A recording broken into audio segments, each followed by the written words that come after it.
Hello, everybody, and welcome to the giant conversation that is Topic Talks. I'm going to take just a moment to say it's our 30th episode, and so we had somebody who's been on the show. She kind of helped me start it up, and she's actually might be on next week. We're going to kind of work on that. It might be a little bit of a surprise, but she sent a shout out, so I'm going to play that real quick, and then we'll get on with the show. So here it is. Hi, this is Michaela. Shout out to Aaron at Top It Talks. I really enjoyed being on the show a few times this past year, talking about everything from new movies and music to local and national news. I had a lot of fun, and most importantly, I learned a lot. I hope you enjoy the show. Thank you for that, Michaela. Yeah, it was one of those things. I was trying to get people on here for our 30th show. I thought that this is really cool. We made it to 30, and a lot of people had school and stuff, and so she was able to send that in. That was pretty cool. I do have with me this week Mark. Hello, everybody. And yes, the show is on Wednesdays, usually on Monday. That's because Mark and I had our project that we were working on, and because of the holiday. It's been a busy week. So we kind of moved it to today, and it kind of worked out. I'm sorry we're a little bit late. It was we've got a lot going on Wednesdays, so just trying to get everything caught up took an extra couple minutes. But you won't be disappointed. So something to look forward to next week is she might be on the show, she may not. I did offer a post earlier today that anybody who wanted, or if somebody wanted to be on the show, all they had to do was be the first one to comment on the Topic Talks Facebook page. And nobody responded. Come on, guys, what's that about? You could have been sitting here with Mark and I chilling and drinking pop and... It's okay. We'll get some people soon. I just thought it'd be cool for our 30th episode. Yep. But, what can you do? Right. Either way, it is what it is. The world keeps spinning. It is, and it does. Mm-hmm. Anyway, so why don't we get on with our first story? Because it has been so tight, we're just going to skip right to Mark's Multiverse. Yep. Anyways, speaking of the world keeps spinning, I got quite a few topics for you guys today. A lot of space, and as usual, but I got a little more for you guys too. We'll get to that in a short bit. But anyways, so starting things off, are you guys a fan of asteroids? Because got quite a bit of that for you. An asteroid that may hold the key to life is getting its first visitor in billions of years. Oh, I thought you meant the game asteroids, not actual asteroids. It's been a while since I played Space Invader, but now I actually kind of want to play it again. You're welcome. Right? But anyways, an asteroid that may hold the key to life is getting its first visitor in billions of years. Asteroid Bennu, a black roundish rock taller than the Empire State Building, is the intended target of a NASA spacecraft set to blast off Thursday night. Not only will the robotic probe named OSIRIS-REx, that's an interesting name. It's a very interesting name. Though, that's actually really cool. Like, it's seems almost... What's the word? Sounds like a dinosaur? Yeah, but then again, you got Osiris, which is almost kind of like a mythological kind of like godly name. So it's like dinosaurs and God. I think that's a stretch. It's a stretch. I think it's too much of a stretch, Mark. To say this, hey, you know what? I mean, it's one heck of a tale, and asteroids do have tails, so I mean, there's that. But anyways, you're stretching it out until there's nothing left, aren't you? Anyways, so where was I? Anyways, so OSIRIS-REx is set to fly to this ancient asteroid. It will scout it out for 2 years before scooping up some gravel and dust and deliver the samples back to Earth. All told, the mission will take 7 years from launch to sample return. Flying to another world is no simple matter. Neither is vacuuming samples off of an asteroid. We're going out into the unknown. Bennu's orbit around the sun is only a little bigger than Earth's. It circles the sun about every 14 months and in fact swings by Earth every 6 years. That cuts down on the travel time for OSIRIS-REx and via its proximity to the sun keeps its solar wings energized. The asteroid's orbit is slightly off-kilter to Earth's, however, which will require an adjustment to the spacecraft's path. When OSIRIS-REx swings by Earth a year after launch for gravity assist, it will end up in the same tilted orbital plane as Bennu. Bennu is... Listen to this. This part is kicker for me. Bennu is potentially hazardous, but no earthender. There's a slight chance it could strike our home planet in about 150 years or so from now, which is just 0.1%, so nothing too big to worry about. It would be a major natural... oh my god. However, if it were going to happen, if it were to strike our planet, it would be a natural disaster, carving out a huge crater, but not a knockout punch for Earth or life as we know it. This mission should help scientists better understand the changing paths of asteroids. Bennu is the color of coal. This is a sign that the asteroid is rich in carbon, dating back to the origin of the solar system 4.5 billion years ago. If so, Bennu is a time capsule that could help explain how life sprouted on Earth, or possibly our astrological neighbors, if there is any. But honestly, that's pretty crazy, huh, Aaron? Yeah, I think it's insane. And you think about it, in school, I learned that the sun, in several thousands of years from now, but the sun is supposedly going to basically burn up, and when doing so, burn up the Earth. But thinking about the fact that, an asteroid could, that big could...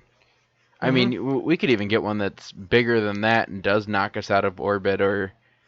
does kind of demolish the planet. It doesn't take much. I mean, here's the thing. You got to think, the asteroid that supposedly knocked out the dinosaurs was supposedly roughly the size of, what was it, New Mexico, I want to say, and it carved out a crater the size of the Gulf of Mexico.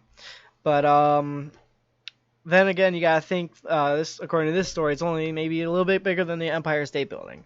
So you got to think that wouldn't be as much of damage. I mean, that wouldn't be, it would be catastrophic for, the people wherever it landed. Like, for example, if it landed in the middle of a state or whatever, that would probably be bad news for the entire state and maybe the surrounding states. But, I mean, and what you were saying, too, about our sun, it wouldn't happen for a long time. I want to say it would be, at least, I don't remember where I read it, but, it'll be a lot longer than a few thousand years.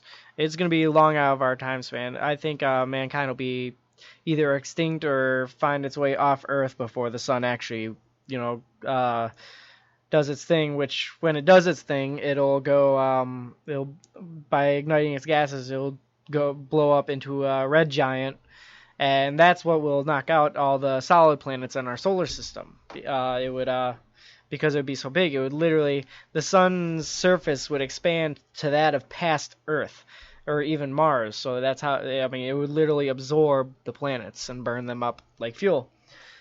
But, so, like I said, within our lifetimes, that's the least of our worries. We don't have to worry about the sun burning us up, and quite honestly, as for us personally, we probably... Well, I don't know. With modern medicine, we might not even have to worry about getting white, or we may see it, we may not. But I mean, if we live long enough, and that's a stretch, there is a possibility that if this asteroid was going to hit us, we might be alive to hear about it, which is actually, I mean, a little unsettling to hear about, but at the same time, kind of interesting. Can you imagine? If we had some kind of supernatural disaster on Earth, I mean, what it would be like? No, I couldn't imagine that. I mean, Well, but I mean, we have had, really bad tornadoes and earthquakes or and hurricanes, typhoons. Later in the show, we'll be talking about a cyclone. Oh yeah, that's right. So. Mm-hmm. Yeah, it just proves that there's nothing really that we can do about a lot of the different things that happen. Mm-hmm. But most of the time we get people who can rally together and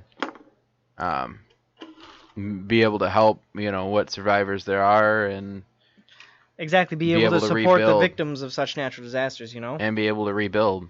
Mm-hmm. One thing I've heard about, and I feel like every couple months I see it pop up as some kind of story, is, oh no, when's this next super volcano gonna erupt or whatever, and, if something like that were to happen... I've never seen that. What kind of people are you friends with? Oh, I like a lot of scientific stuff, Aaron. Oh, okay. Is that what it is? Come on, this is my thing. But so no, I mean, like it feels like every couple months there's somebody spouting blasphemy about a new end of the world rumor. Like this solar eclipse that's supposed to happen like next year sometime. People are claiming that it's going to be the end of the world, which I think is a big fat goose egg of a chance. I think it's just gonna be a solar eclipse. But I mean, either way, I mean, the last time I saw an eclipse, I was Well, down there's in always Florida. people going to be walking around going, "It's the end of the world," and there's nothing you can really do about it. And it Even- could be true. It may not be true. I mean, there's really no. I Even- mean, from the equipment we have, it tells us that it's not going to. But always a we've chance. already proven that Mhm. the weather can be unpredictable and space can be unpredictable. So what makes you think that it may not happen at all? Exactly. Even the other day when we were shooting our feature over at Arts Beats and Eats, like there were those people out in the street holding up those "Repent, the end is near" signs. Remember that? Yes, And there I were mean- protesters at Mm-hmm. Arts Meets and Eats. Yep. I mean, I'm not gonna get into any kind of religious conversation, but when I see people like that, it's doing like, oh, you will be forgiven after you burn for your sins and all that stuff. I'm like, okay, you go ahead and do you, and I'm gonna go ahead and do me, and the world keeps on spinning, literally. That's kind of what I would. I feel like that would be an answer that I would give. I'd be like, yeah, you just do you, and I'll just stay here and keep doing nothing, just like I have been, and not burning. and you can, hmm But anyways, back to where I was going though, it's like with the volcanoes, it's like that's probably if I were to say the most likely reason I think that mankind would be wiped off the face of the earth, I think that if something were going to happen, it would be a supervolcano. But I mean, at the same time, don't scare the poor people, man. No, listen, no, I hear about this kind of stuff all the time. I Do don't. you really? Yeah, like scientists predict that this volcano is going to go off, or that this volcano is going to go off, and it's going to create a giant ash cloud that's going to cover up the entire United States or whatever, and then block out the sun. And Have you not heard of Vesuvius? Yeah, like that's one of them. But like it's I think for the infinitesimal chance that could happen, I think that would be the way that would happen. But I don't think it's going to, because Well, the people of Pompeii didn't think it was going to either. yeah, well, you know what? Here's the thing. If it happens or if it doesn't happen, there's not really much you or I could do about it. No. So, I mean, We could I'd put say our just- head between our legs and kiss our butts goodbye. that you'd have to be pretty flexible. Yes, but I am pretty sure if I knew that was going to happen, I could be very flexible. Yeah, I suppose. But either way, but you know what? That it's scary though, because if something like that were to happen, I mean, people think, oh, maybe we could survive and all that stuff. And here's the thing: I work in a kitchen, and we got this wood stove, right? Like it's literally like a fireplace Mhm. that we use for cooking pizzas and all that stuff. And at the end of the night, we'll clear ash out of that thing, right? Mm-hmm. And with like a shovel. And Yup. and It's usually what you do with any form yes, of fire pit but here's or the oven. thing though. Like there was one time one of my coworkers, like they were scooping it out or whatever, and they slipped and like just a small pile of the ash like landed, and like the pressure from when it landed, just a big old cloud of ash, and it came up over the whole little kitchen area we were in. And shit, like there was no escaping it. Like some of us breathed in a little bit of the ash, and it's just like, even from a little bit of ash, you can feel the effects of something like that, and it's just like it got me thinking. I'm like, wow, if a super volcano came off, or went off, and we had a giant ash cloud like that, and we were all inhaling ashes, that would be very, very unpleasant. Like I could totally see how that would, But either way, See, but when it happened in Pompeii, if you read about it, because I did a project about it in school, I actually have not read too much about Pompeii, but I'm going to have to look into it now. it literally it pretty much preserved people. You can literally see people preserved in the ash. Really? They kind of look like statues, actually. Oh my god, that's And it was like you could see him like hurt, like huddling towards buildings, and That reminds me of that book. I think it was called Cat's Cradle. I'm not sure though, but there was this element called Ice Nine, and somebody scientifically created it. And literally, like in the book, somebody, spoiler alert, if you end up reading this book, I think that's the title of it. I don't know, but they end up like dropping it in the ocean or something, and it crystallizes all the oceans on the Earth and all the water that's connected to the ocean. So pretty much like literally all water on Earth froze, and long story short, everyone was crystallized because there's water in your blood, and at some point or another, everyone would come into contact with it, and I mean, even if it touched a cut or if you touched it to your lips, you get the idea. And you were talking about how like people were perfectly preserved by the ash. That's how it was with this Ice 9 crystal stuff. But, oh my god, it's like you could talk end of the world with people all day, and it's just going to open up all kinds of theories and stories, and it's scary. But you know what? Here's the thing, though. If something like that happens, there's not really too much in one person's... I mean, there could be. I'm not going to say, like, there's not going to be some person to stop it or anything like that. You've seen all these crazy movies and all that stuff. Like, I mean, the power of one person can go a long ways. But... I don't think one person could stop a volcano. Certainly not with the sheeple of today's society. I mean, like, really, I don't think... I mean, there's a couple of people that I would like to jump into a volcano. Oh, I could think of a few, too, but I don't wish death upon anyone. But either way, I would probably be one of those people where it's just like, if the world's going to end, I'm going to do what I can, but it's like, if all else fails... Well, okay, moving on. That's enough of that's a bit of a dark topic, isn't it? A bit? Anyways, sorry everyone, not trying to scare you. Science is a beautiful, beautiful thing, but at the same time, nature can be a true scare. But either way, I don't think the world's going to end anytime soon for any of us. So moving on, this one's I found this one to be a little more comical, and it's another asteroid story. It's about a probe. I don't believe you. Okay, Aaron. I don't believe that this one's going to be comical. Well, the last one got very dark very quickly. It's not going to be as dark. But anyways, so it's about a probe that we sent out into space, and it got lost, and in a crack of a planet, and or not a planet, a comet. But here goes. High-resolution cameras on the European Space Agency, or ESA's, Rosetta spacecraft have found a space probe called Philae, which landed on a comet nearly 2 years ago, only to lose power because, get this, its solar-driven batteries were in the shade. So images taken from the Rosetta at a distance of 2.7 kilometers or 1.7 miles showed Philae wedged into a dark crack on a comet. 67P Churyumov-Gerasimenko, to be exact. What do you think of that, Aaron? I wasn't listening. Oh, yeah, I see, because you were dealing with the cat and all that stuff. But yeah, no, like literally, this we sent a comet out. It landed, or not a comet. We sent this satellite or this probe out, and it landed on a comet, and it got wedged in a crack, and it lost power because it was in the shade, because it was solar powered. I say epic fail for the creators. Exactly. I told you it was going to be a little more comical, right? But so Philae landed on the comet in November 2014 in what was considered a remarkable feat of precision space travel. But the meter-sized 100-kilogram or 220-pound probe bounced several times before getting stuck against a cliff wall. Scientists could tell its appropriate whereabouts on the comet thanks to the radio ranging data, but not its precise location.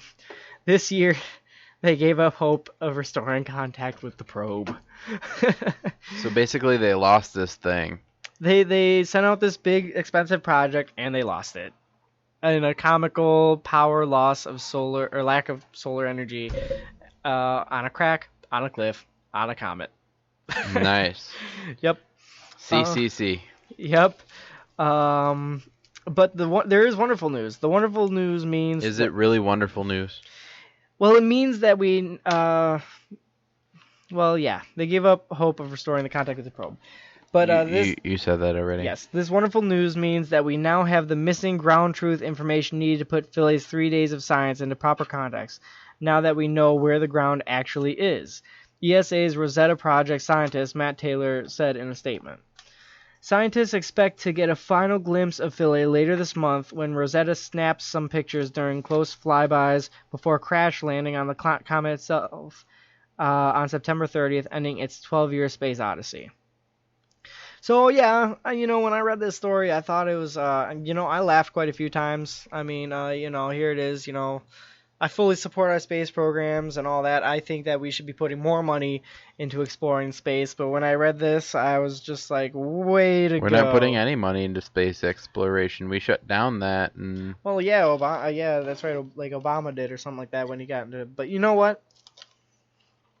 When we get our new president, whoever it may be, I'm not going to get into politics, but I can only hope that they are into the idea of exploring the cosmos, because I believe that's where our salvation lies.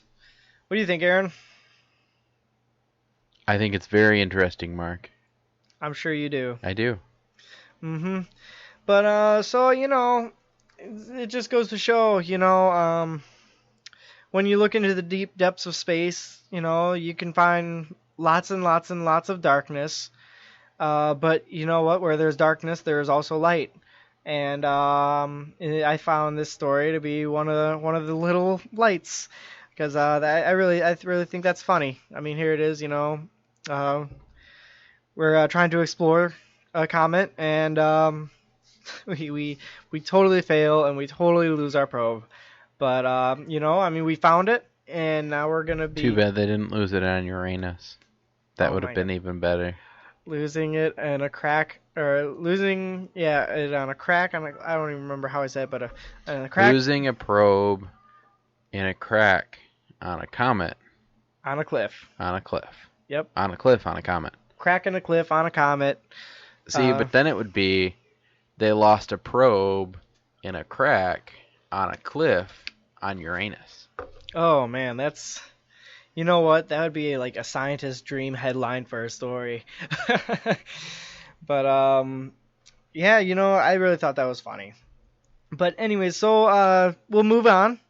What was our next story? Yes. Bringing back things down, I'm going to bring things into a little bit of a technological standpoint now. Wait a minute. Isn't that what you've been doing? Well, I mean, I guess, yeah, the probes and all that stuff is technology, but that was me speaking more in the space spectrum. Now I'm going to talk more like cell phones. Oh, okay. Thank you for clarifying for me. Yeah, anytime. So, listen to this. Apple is officially killing off the headphone jack with the new iPhone 7. I heard about that. I'm not sure how I feel about this, but we'll be able to discuss it in a moment. But Apple fans and audiophiles can say goodbye to the traditional headphone jack with the arrival of the iPhone 7 and the iPhone 7 Plus smartphones.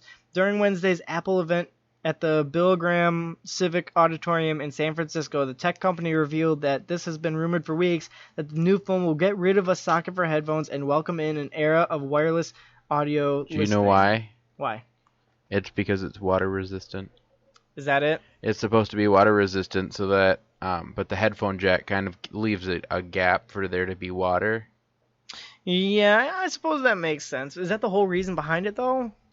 I'm pretty sure that's a major part of it. I don't know if that's the entire reason. No, there are more reasons to it. We'll hear them in a second.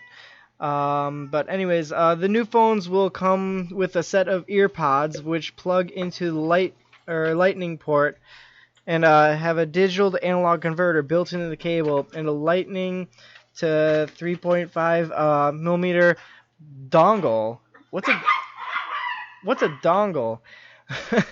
But it will be included for connecting existing headphones. Aaron, do you know what a dongle is? A dongle? A dongle. No, I do know that it was mentioned on a really funny skit that I like, but other than that, no, I'm not sure what it is. Apple will also offer wireless earbuds called AirPods for $159, because everyone has $159, coming in October. The new Beats headphones and the AirPods work with the company's new W1 chip that enables the device's wireless audio streaming. Apple's head of marketing, Phil Schiller, said that the decision to dispense the traditional headphone jack could be encapsulated by one word: courage. However, that might not be how some of the Apple's critics would characterize the smartphone design change. In a piece for The Verge back in June, Nilay Patel wrote the concept of removing the jack from the phone is user hostile and stupid. This is where my point of view comes in a little bit of it. People already have such a big problem with keeping track of their headphones. Like, really, I'd probably go through... Okay, hold up. A dongle. You ready? Yeah. A dongle is a small piece of hardware that connects to another device and provides it with additional functionality. In relation to computing, the term is primarily associated with hardware providing a copy protection mechanism for commercial software. So it sounds like basically a built-in wireless Bluetooth transmitter. Pretty much. Well, I mean, I guess a dongle... Well, here we go. A dongle is also associated with a similar device meant for providing additional forms of wireless connectivity to devices such as Wi-Fi, Bluetooth, support often over USB connection. Oh, well, that's interesting. They couldn't come up with a better name than a dongle? All I know is that the skit that I was talking about, which I should post a link to, because it's I don't even know who did it. It was just something that went viral that I found. It's on YouTube. And it's of these two guys from, I think it's from either England. I think it's England.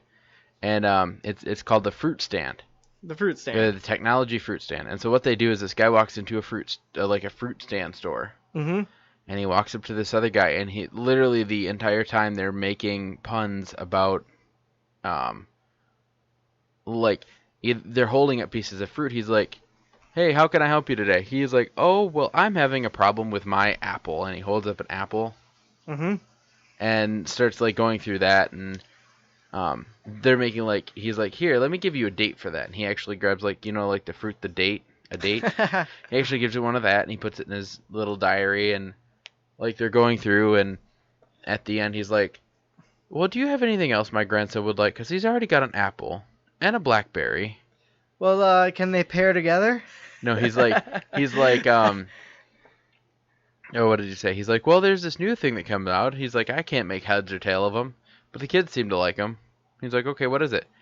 "Eggs box," and he holds up an egg box, like a 6-pack egg box, and it says X on it. Oh, that's funny. But there's at one point when he's like, "Well, I tried to put my dongle in," and like makes a sexual reference along with all these fruit puns. It's really funny. I'm gonna post it on my Facebook page, on the Topic Talks Facebook page, just because I think you guys should hear it. That's funny. Anyway, carry on. Well, anyway, like I was saying though, a reporter wrote that the concept of removing the jack from the iPhone is user hostile and stupid. That's where my point of view comes into this. I think that it's a mistake, honestly. I know it's a mistake. Because here's the thing.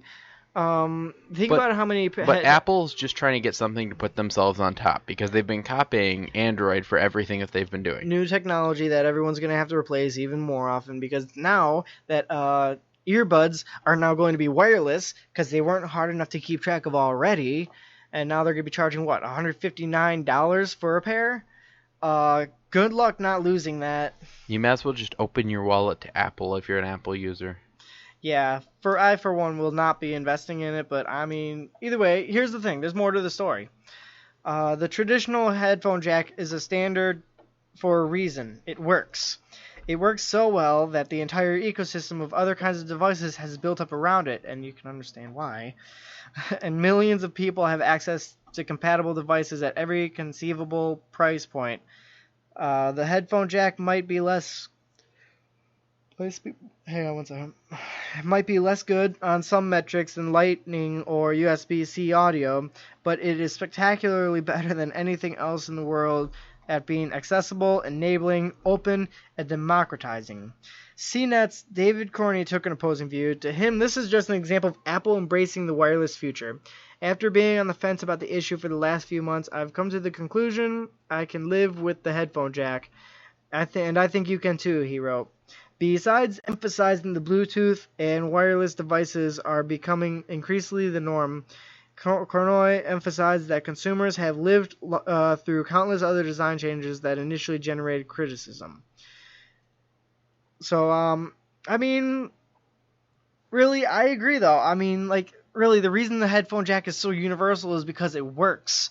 Why would you change something? There's an old saying, if it's not broke, then don't fix it. And really, I kind of stand behind that. I mean, why would you go and complicate things and make it less efficient? Because people are obviously going to be losing these super expensive earbuds, and it's going to be chaos. It's going to be chaos. That's how the world is going to end, Aaron. It's going to be in chaos because everyone's going to be losing their earbuds. Is that what it is? That's my new prediction. That's how the world's going to end. Oh, okay. But anyways, as he was saying though, and you'll adapt to living without the traditional headphone jack, he wrote, and after detailing a number of past Apple changes, like when the company removed the floppy drive and DVD-ROM from its computers, and if you don't, well, you can always buy an Android phone with a headphone jack. Well, I for one am an Android user, so I will continue to be an Android user if it means keeping my headphone jack. During the announcement, Schiller said that the company came to the decision to dispense with the jack for 3 reasons. First, it tested and proved that the Lightning port could be used beyond just data transfers and changing. Second, he said that maintaining an Android doesn't make sense. And finally, said that it was important for Apple to dive into the wireless world. Yeah, I don't believe that. I think it is a way to move forward, but I do believe that it is advancing in a direction that doesn't really, it isn't really a necessity to advance in that direction. Like I said, if it's not broke, don't fix it. I mean, if it's such ancient technology and it's managed to make it this far, there's got to be some kind of reason, don't you think, Aaron? Yeah, if there has to be a reason that it's made it this far, and I understand, yeah, Bluetooth is cool. I mean, my girlfriend's car just took a dump, and she's got a really nice stereo. So we're talking about, what are we going to take out of it before we sell it and stuff like that.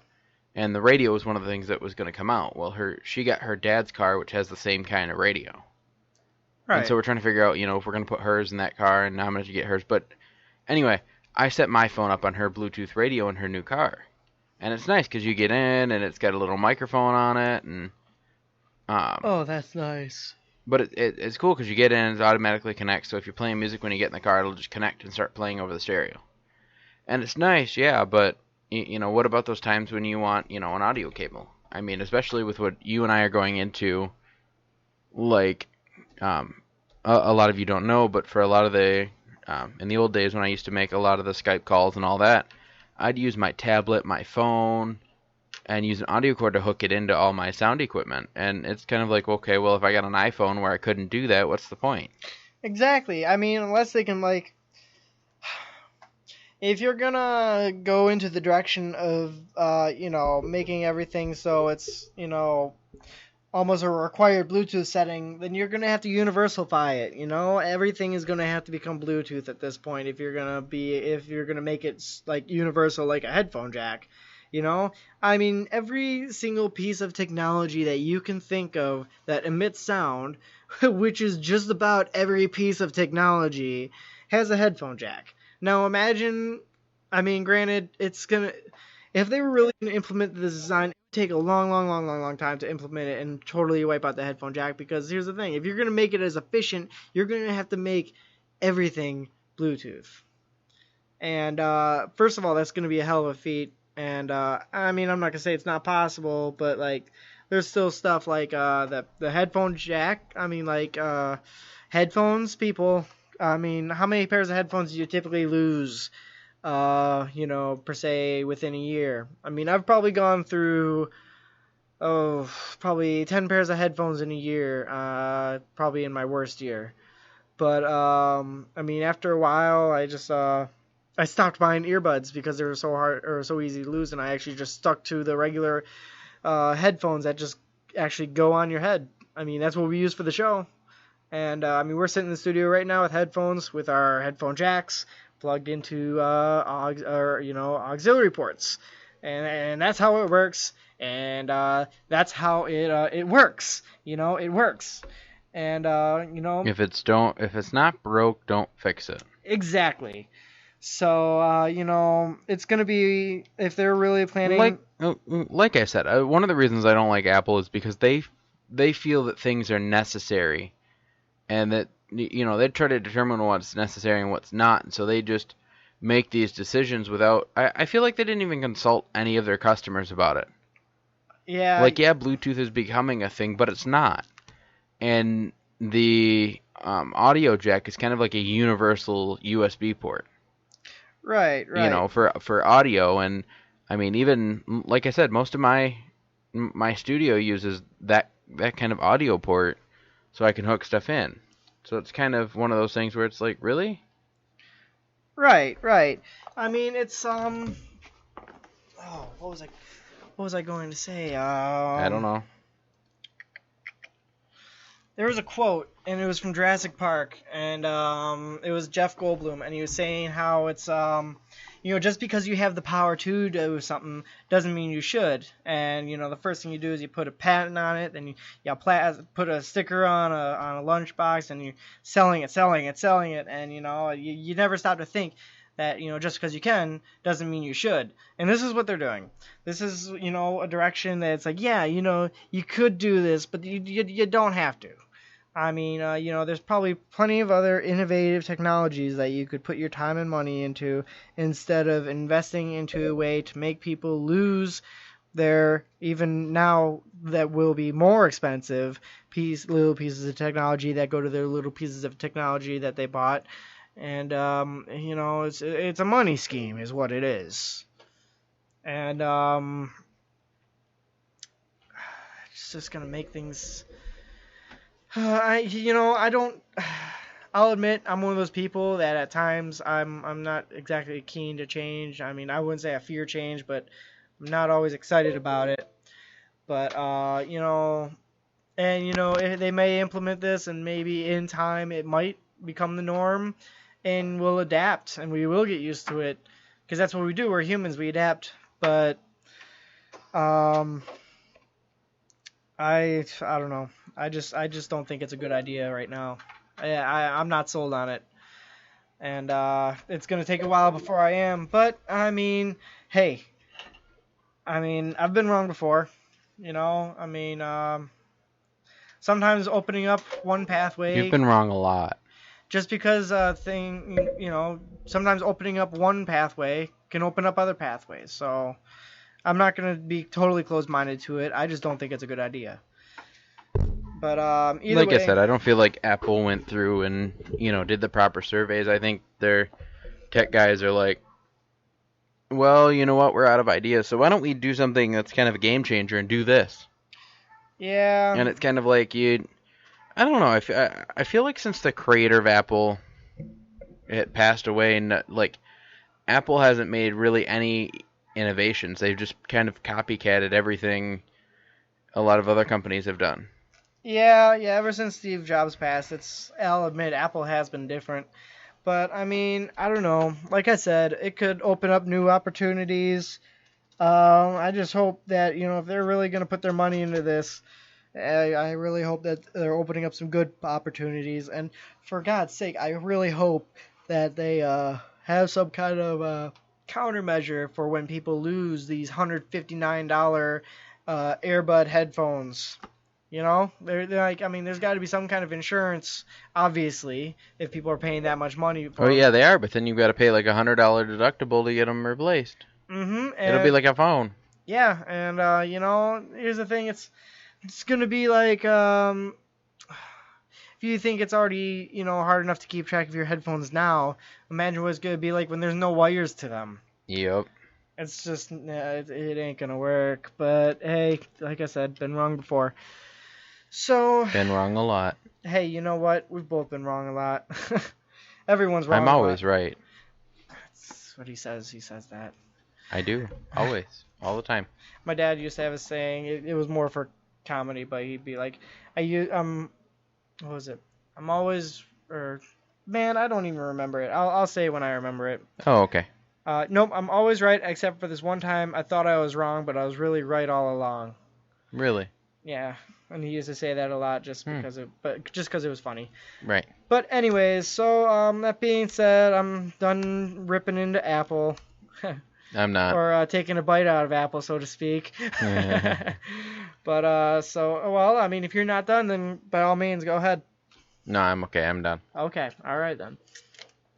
So moving on to the next story, you guys have heard me talk about this one before. The straddle bus. I've probably talked about it a good 3 times already. But you know what? This is the kind of innovation that this world needs. This is where It we is need. not. This is good. The straddle bus is so much better than this, and I think that we need more of this.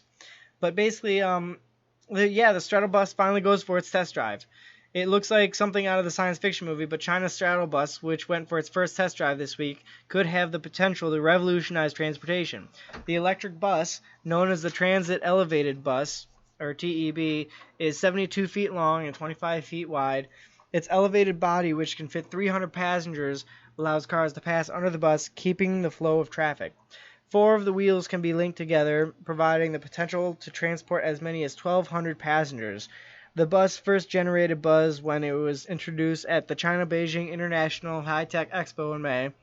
This week's trial was the most public outing yet. Moving along a 300-meter controlled track in Qinhuangdao, located in northeast China, the bus ran on tracks as cars passed under it. The engineer behind the project say it can be built for 1/5 the cost of a subway system. The bus hasn't been on an open road yet, but engineers believe the vehicle can run at a speed of 60 kilometers an hour or 37 miles per hour, according to the BBC. While that may seem slow, it could have potential to be the quickest option for congested urban areas, particularly at rush hour. Now, I know I've talked about this before, and then at this point, I mean, you probably heard half of those facts that I just, said about it. But again, I keep talking about it because I'm keeping updated on it, and this is a new idea, and this is the kind of innovation that we need. This is the kind of innovation that we need. This is what's gonna change. Rush hour is gonna be a thing of the past after this. It's so dumb. This isn't even about automated cars, Aaron. This is about public transportation. This is gonna down the need for cars. And, this is going to be even better than taxis or buses or any of that. This is going to decongest. But does it drive itself? You know what? I actually haven't read about that part yet. But, I mean. Like I said, I would like to see this thing in action before I actually believe it. But you don't live in the same kind of area I do. I do not. I mean, you saw how it was in Rochester today when you came to pick me up because my car's in the shop right now. It's horrible. Yeah, I mean, it's horrible. It wasn't even rush hour. It was like 3 o'clock and like it was totally congested. Like, it was horrible. We were moving like a total of maybe like maybe a block like every 5 minutes. It was so slow. And it was damn near painful to sit through it. And it was painful. It wasn't damn near painful. And that's what I deal with all the time. I mean, you're not even used to it because you live out here in this area where it's all easy. It is. And all the time. So you might not see the opportunity that lies in such a program, but I think that that these straddle buses. I would have came up with a different name though. But these straddle buses, I think this is going to be the way of the future for public transportation. It's like you even saw, I think in that movie, I, Robot. I know, bad example because here it is, a movie where robots. That's a very bad example. Where robots try to take over the world, but it's like you see trains going around on rail, or well, not really like train. Yeah, they were kind of like trains, but I mean, going along freeways and all that stuff, and these were systems that make things really, really efficient, and this is just a start, and I think if we can get behind it and prove that this system works, which I think it will, we'll start seeing it in other places too. But what do you think, Aaron? I know you don't really care for the idea of it. I just don't care for the idea because I can't physically picture it working. Why not? I don't know. It's just hard for me to picture something that. Here's a way to think about it. Imagine a freeway, right? Yeah. You know how there's the shoulders on the freeway where, there's no cars? Yep. Imagine instead of those shoulders just being cement, imagine them being like railroad tracks. Just a single track on each side of the freeway. And so basically along that track, this bus, the straddle bus moves. And literally you could be, you'll be driving along in this low amount of traffic because the straddle bus cuts down the traffic. And, instead of having, for example, you're driving down a busy freeway, and instead of having, 2 or 3 tour buses or something like that blocking the freeway, you can hardly even pass them. Instead, it's almost like a moving tunnel, and literally you just drive right on under it. Right. And instead, and that would be the alternative as opposed to being caught up behind large, slow moving road blocking vehicles. I don't know. Like I said, I don't know what I think about it. I don't like it. I want to see it in action before I can actually say, oh yeah, this is a great idea. Well, fair enough. Either way, I'll have to show you some videos on it at some point. But yeah, so I mean, I personally think that the straddle buses are a great idea, much better idea than these wireless headphones that Apple's talking about doing. You have to at least agree with me on that, right? I do agree with you on that. Okay, thank you. You're not welcome. Either way, we'll see where it goes. I'm for one. You guys already know I'm gonna keep updated on it. But yeah, so that's that. And here we go with the next one. You guys might be happy to hear about this one. Talk about Save the Whales. But humpback whales have been are being taken off the endangered species list. Federal authorities took most humpback whales off the endangered species list Tuesday, saying their numbers have recovered through international efforts to protect the giant mammals. The move applies to 9 of the 14 distinct populations of humpback whales. Their numbers have steadily grown since the global ban on commercial whaling started nearly 50 years ago, the National Marine Fisheries Service said. The moratorium remains in effect. However, 4 distinct populations remain endangered, and 1 is now listed as threatened, some of which inhabit U.S. waters. The Central American population, which feeds off the West Coast, and the Western North Pacific population, which inhabits the Bering Sea and the Aleutian Islands, are still endangered. The Mexico population, which feeds off the West Coast and Alaska, is threatened. Today's news is a true ecological success story, said Eileen Sobek, Assistant NOAA Administrator for Fisheries. Whales, including the humpback, serve an important role in our marine environment. The Fisheries Service proposed removing most of the world's humpback whales from the endangered species list last year. I, for one, think this is great. I mean, whenever I think of endangered species, one of the first things that comes to mind is whales and, the Save the Whales movements and, all these, animal, rights and preservations and all that. I think that it's great. I mean, you guys have probably seen like documentaries on like Netflix and stuff like that for stuff like like Blackfish and how the mistreatment of captive whales and all that. Well, these kind of movements help to fight against that, and these anti-whaling movements help even more so. Anti-whaling movements? Well, it's not just anti-whaling. There's all kinds of, No, I'm just saying, like, the I feel like that could be a better phrase. Maybe I could have phrased it better. But, I mean, here it is, because of these, these efforts, now, humpback whales, which were endangered close to extinction back towards, like, the 50s, are now making a huge comeback. And I think that's great. I mean, here it is, let's it's sad when you hear about, some species that you might have loved as a kid and, they go extinct. Like, what was it? I think the blue whale, I'm not sure if it went extinct or if it became if it's really, really close to extinction, but I don't know.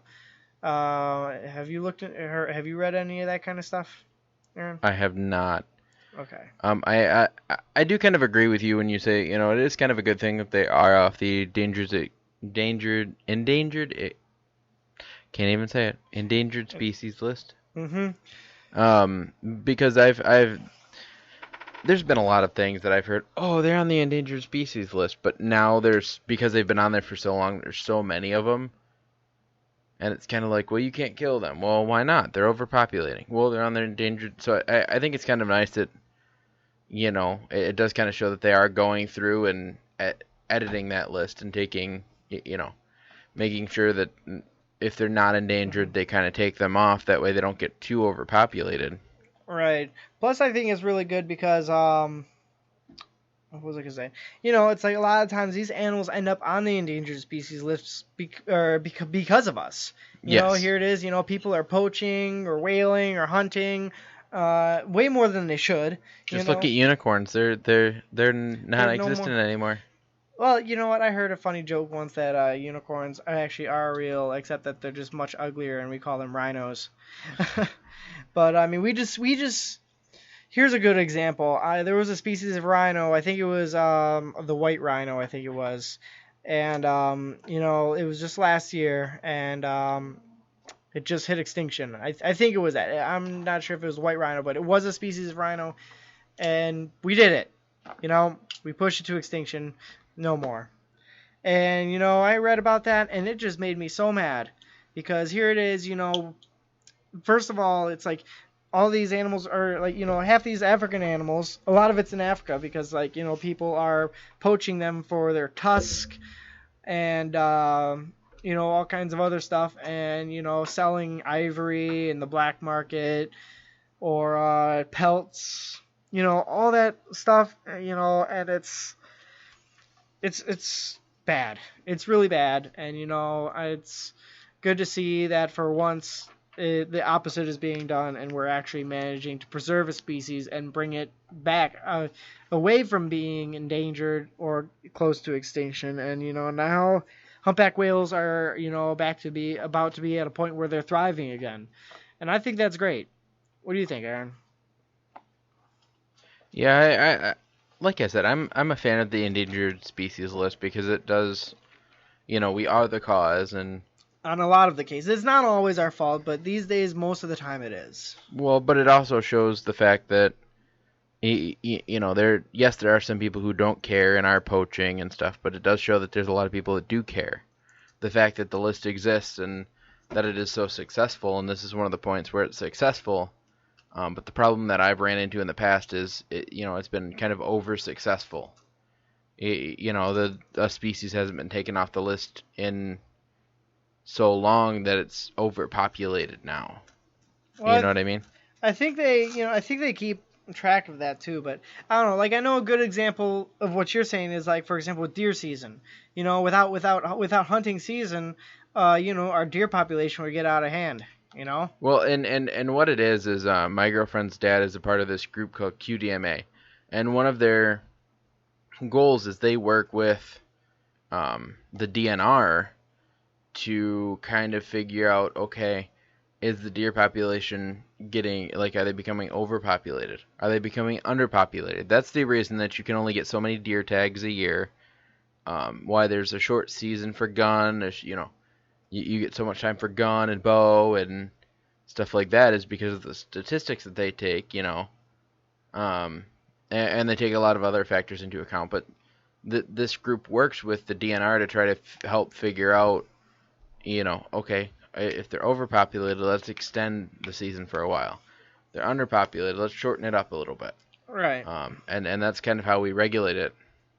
And I feel like it works. You know, we don't get an overpopulation of deer, but we don't get you know, we don't even have to put them on the endangered species list. I mean, her dad, for example, there was a law out by them with a minimum point that you could take. You know, and I think it was like I think it was, I don't remember what the minimum was, but his was above that. His was a 6 point. He wouldn't take it unless it was a 6 point or higher. Mhm. And they recently changed theirs up to a 6 point, so I think he moved his up to an 8. So he's always going above what the minimum is. And I think if we had a lot more people that did things like that, Hmm. it would make a lot more of a difference. Now, how exactly does the point system work for hunting? It's literally the points on the horn. Oh, really? It's the points on the antlers. Like- The point system is literally like you sit there and count the points that it has. So, That's why some people are surprised. They think they've got a 6 and they might have an 8 point, because there might be 2 little tiny nubs that are count that they weren't able to see from the distance they're at. So as the deer grows and gets bigger and its It antlers gets more grow, points. the antlers grow more points. Yep. That's really cool. I never knew that. Yeah, it is kind of cool. Now, how often do you go hunting? I'm just getting into it. I went once last year. I went once the year before that. But it's most of the time I'm so busy that I can't get away. Right. You see, I'm not a hunter. I just don't have the heart for it. I don't have the guts for it. But You gotta have the stomach for it too. that's what I mean. That's what I mean by the guts for it. Like, for example, I mean, like, I could not gut an animal. I couldn't do it. I wouldn't have it in me. But like, I thought about hunting before, because here's the thing. I'm like carnivorous. I love steak. I love chicken. I love fish. I love meat. I'm like a major. Have you ever carnivore. tried venison? I have tried venison one time, and from the one time that I had it, I fell in love with it. But It's really good. I considered taking up hunting for it, but I just couldn't. I wouldn't be able to do it. Why don't you go with me? I'm. I'll take care of all the. I don't know. We'll see. But I know you need like a hunting license too and stuff, right? Yeah. But so I don't know. I always said, like, I really love venison, but I never get the chance to have it because I don't hunt, and who's just gonna give up their venison, There's a lot of people that share their venison, because you think about it, if you get a big enough deer, that's a lot of meat for one person to have. Plus, I know some meat markets have venison as well, but not a lot, just some of them. Yep. You usually got to find a certain one in a certain area where that kind of stuff is common, But I don't know. I like venison, but I just never get the chance to try it. But I always thought it'd be interesting to try hunting, maybe like once or twice. But I just don't have the stomach to, Why don't you go out with me once or twice, and maybe I'd have to get a license and all that stuff first. it's not that hard. But we'll see. But either way, so bringing things back around, away from hunting. Sorry. It's okay. You just turn saving a species into hunting a species. I'm just kidding. But By hunting it, you're saving it, actually. some species, yes. Like deer. Yeah, deer are a perfect example. But it's good to see and hear that humpbacks are making a comeback. And, I really hope that, with enough hard work, we can do that with other species, That would be nice. Instead of hunting them to the point of extinction like that, like I think it was the white rhino. I still can't even, I was still, man, sad to hear about that. You hear about people hunting and poaching and all that stuff, and, this rhino literally had, like, protection from the military there. And somehow somebody still managed to kill it. So, I don't know. Congratulations, but you know what? Whatever. We save the whales, so we're getting there, one species at a time. Let's just hope we can keep doing it. Anyways, so that being said, that's it for Mark's Multiverse, and we can continue on into Movie Madness Monday. Hey. Okay. Now you get to listen to me talk for a little bit. So I came across a couple stories that I just had to put on the show today. One of them is one that Mark will be totally into, because it's talking about Pokemon Go. Yeah. But it's talking about kind of the dark side of Pokemon Go. No. It's talking about the players that have been banned because they've been using third-party apps. Yeah. to do what's called GPS spoofing, which basically means you could sit at your house. It's an atrocity, people. You could basically sit at your house and say you were over in a different state or a different country, or cheating. just down the road, because you're spoofing your GPS, you're tricking it to think that you're there, and people were also finding Pokemon that way too. They were trying apps that would allow them to find Pokemon easier. Well, that was the point of the app. So people, they could sit on their couch at home and, they could catch Pokemon anywhere. They could, hit Pokestops anywhere. They could literally do anything you can do in the game anywhere. And really, here it is, a lot of people actually go places. The point of Pokemon Go is to get people out of their house and do something with their life. Even if it is playing a game on an app on your phone, but you're getting out and you're doing something, not sitting on your couch, which is what the game is supposed to do. It's supposed to get you off the couch, and people are taking the whole point out of the game by doing that. Right. And so starting on August 3rd, starting in August, it didn't give a specific date, players that were caught using those third-party apps were banned. Serves them right. They got rid of their or made it so they couldn't access their accounts and things like that. But it has been released recently that some Pokemon Go players that did lose access to their accounts may be gaining it back. Really? And becoming unbanned. Are they gonna? I can't go continue. I was gonna say they released a statement saying that some players may not have realized that some add-on maps, because this is what some of these apps were, do more than just show you nearby Pokemon. Each end user app will be used as a collection tool by the app creator, invisibility collecting and forwarding data without knowledge of the end user. Because of this, we had to ban some accounts associated with using these add-on map tools, leading to some confusion by users about why they were banned. As a result, some of these changes made to our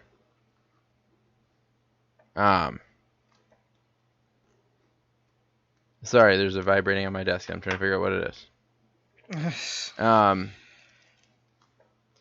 Made to some where was I at? Interference. Yeah. Mm-hmm. Some changes were made to the infrastructure? Yes. Is that it? There we go. We are now able to unban this set of accounts. So basically, when they banned them, they did them in sections and groups of why they were being banned. And so people, because of that, are being unbanned. As a result of this, some changes... I already said that.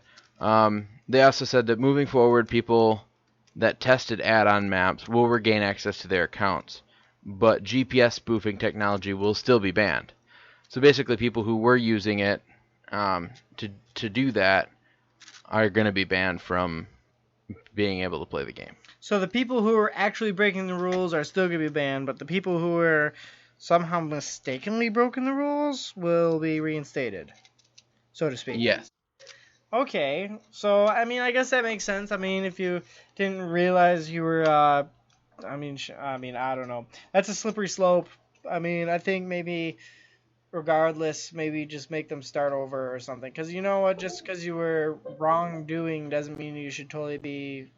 I don't know. I think I'm thinking too much of it from a political standard about a certain politician who... Never mind. Like I said, I'm not going to get into politics. I just need to think about it from a gaming point of view. But anyways, I don't know. Maybe, I don't know. I guess it's good that they're reinstating people that were mistakenly banned. But I think, I don't know. I was going to say slippery slope. Basically, it's people who didn't know why they were being banned. Yeah. So basically, their accounts were being used without their knowledge. And they were banned because of it. Okay, so... And those are the people regaining access to their accounts. But the people who were spoofing, which is basically... I think how it worked is they were using those people's accounts to get Pokemon, but it would go to their accounts, not the people that they were spoofing off of. Interesting. Yeah.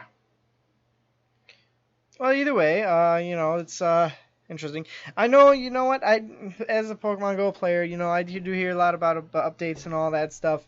And I haven't heard much about that, but I mean, I guess it's good, that these people who are wrongfully banned are gonna be allowed to play again, so that's good.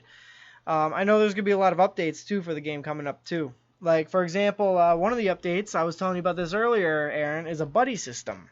Yeah. And basically, how in the show, Ash has Pikachu, and Pikachu doesn't stay in a Pokeball. Pikachu just stays outside with him. He was my favorite. Pikachu is always cool. I think Pikachu was always a fan favorite, honestly. But basically, He is a fan favorite. But basically, Pokemon Go is gonna be releasing a buddy system, which is basically where you can have a Pokemon follow you around. And the purpose to this is basically the Pokemon that you have follow you around. It's going to help you, from what I'm hearing, it's supposed to help you get candies for that Pokemon. So basically, if you're got a Pokemon that you really like, but you can't seem to level it up, or you can't seem to get it to evolve because you can't find more of it, now when provided this update goes through, you'll be able to have your Pokemon follow you around so much per day. You'll only be able to get so much a day. But you'll be able to get those candies and actually be able to, work with your Pokemon now. So instead of sitting there and just get to watch it and think about what it could be one day. Right. So I'm happy about that. I'm going to have my Growlithe follow me around because Growlithe has always been my favorite, and I want Arcanine in the worst way. Well, and I was going to say, and it's kind of cool because, you do have those Pokemons. Like I was telling you earlier, I have Charmander. And I've only caught one. I've only seen maybe 2 Charizards in my entire time playing. Right. And so it's kind of one of those things where, the fact that he'll be able to come out and walk and I can get candies for that is actually pretty cool. Definitely. And like the problem that I had earlier today, I was looking for a Bellsprout really bad because I was trying to essentially make a lineup of Pokemon that I'm going to evolve when I start my, what's that thing called? The egg? Oh, the incubators. No, the actual, the egg when you start it and you get, double or triple XP. Oh, the lucky egg. The lucky egg. Yeah, the lucky egg. So I wanted to, get a whole bunch done, and I all day I was trying to find one, and we found one, and I was out of Pokeballs, and I finally got one when I was sitting here preparing for the show, but it's kind of like, I feel like some of our favorite Pokemon that we love are hard to get. They are, though. I mean, you know what? We hit some Pokestops through Rochester on the way here. And, honestly, I got super lucky today. I caught myself a Snorlax on the way. And it was 1,500. He didn't have the moves I wanted. I'm like a special, move purist. I'm trying to get certain moves for each Pokemon. But still, it was a good find, and I'm happy that I got it. Good. If you're dissatisfied, you can share him with me when they get that update. Hey, you know what? When we do get the update, I'll trade you one of my Snorlaxes. I don't mind. But I might want maybe a baby Charmander or something. I don't know, because I know you have more than one, and I don't have a Charmander. No, I only have one. I traded the other one for Candy. Oh, dang. Because the Charmander is... Oh, I wanted to start with him, but I didn't know that this was a thing. If I would have known that this was a thing, I would have kept both and then traded you one. Fair enough. You know what? It is what it is. I wanted to start with the Charmander, but I was like, oh, how does this game work? And I didn't see Charmander on my screen, so I'm just like, oh, well, I guess I just have Squirtle and Bulbasaur, so I chose Squirtle. In hindsight, I was totally stupid. And you know This is why I waited for my brother-in-law, who gets all the messages from the company. He set me up, and he asked me which ones I wanted and told me what choices I had. Well, either way, I kind of went in blind, but either way, hey, you know what? I had a Squirtle, and Squirtle's cool, and I almost have enough to get a Blastoise now. I'm excited for that, but I want a Charmander. I really want a Charmander, but I mean, I don't know. I'll get one day. But anyways, so one day. Sorry. One day, yeah. Tomorrow. It's not gonna be tomorrow. That was random. Yeah, but anyways, so yeah, it's gonna be a while before I have a Charmander, but that's one of the cool updates, the buddy system. And they're gonna be releasing trading as well. I believe that's supposed to be in October or November. And then they're gonna be releasing trainer battles in January or February. And they're talking about releasing Generation 2 Pokemon in June or July of next year, so during the summer. which is honestly, I can see why they're doing that. They're going to release it in time for, kids to be getting out of school and hitting Pokemon Go hard again and catching all these new Pokemon that are going to be out now. It's going to reinvigorate the brand. And, it's going to be the same thing all over again, except with more Pokemon now. So, looking forward to that. For the time being, school year started up. Kids are back in school, and their gyms are mine.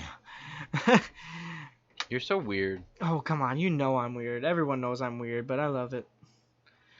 But, would you rather me be weird or boring, though? Don't Weird. say boring. Yeah, Weird. Thank you.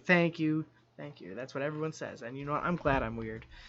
But anyway, so, those are some of the updates I've been hearing about Pokemon Go. I'm excited to see them happen. I'm excited to see when Pokemon Go Plus has come out. Supposedly, it's supposed to come out sometime in the next month or so. Or sooner, I don't know. But, I'm trying to look into it, and I'm figuring it out. I'm sure I'll be mentioning it as soon as I get or hear about it next time I'm on the show and it comes out. But either way, I'm excited. I plan on getting the Pokemon Go Plus as soon as I can, but I'm not even sure when it comes out yet. I'm going to have to look into that. Are you planning on getting it, Darren? The what? The Pokemon Go Plus, the little wristband attachment.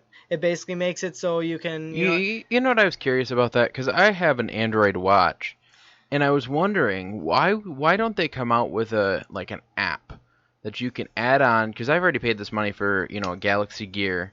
So why can't they just, basically make an app to where the steps that it says that I take with that, like you open it up in your watch, and then that way the steps that you take that way, instead of buying a wristband. Because I've got my U of M wristband on one side, my watch on the other. I'm running out of wrist. I know, right? Yeah, you see, that would be really cool. I think that would be nice if they did that, even if it they added on a $4 or $5 app. That would be decent. Because the thing is, the Pokemon Go Plus wristband is supposed to be somewhere between $30 and $50. Which I think is kind of expensive, but I mean, I'll still do it. Well, but I paid more for that. But here it is, you got you got your smartwatch for your phone, and I think they should do some kind of attachment for that. But I don't know, maybe they'll do that in time or something. But I know with the Pokemon Go Plus wristband, it's supposed to count your steps, so it's not just GPS, it'll actually be steps, so you'll be able to hatch your eggs quicker, and you're not going to have to have the app open on your phone in order to do so. It'll also vibrate every time a Pokemon is nearby, so basically you can just press it and it'll throw a Pokeball at the Pokemon and make an attempt to catch it. So there is that.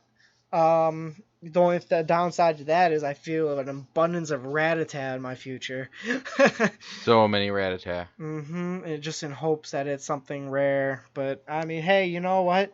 Whatever. You catch a Rattata, that's 100 experience or 100 to 200 experience and Stardust. So there's that. Well, I've actually got some exciting news, guys. I've got Matthew on the phone. Let's see if I can get him to go through. Really? Matthew, you there? Yeah, I'm here. Hey, Matt, how's it going? I can hear you. Can you hear us? Yeah, I can hear you. Awesome. How's it going, Matt? How's school? It's, first 2 days have been rough, so it's going to be a long semester, but some good classes, so. Hey, man, you'll break into it. Yep.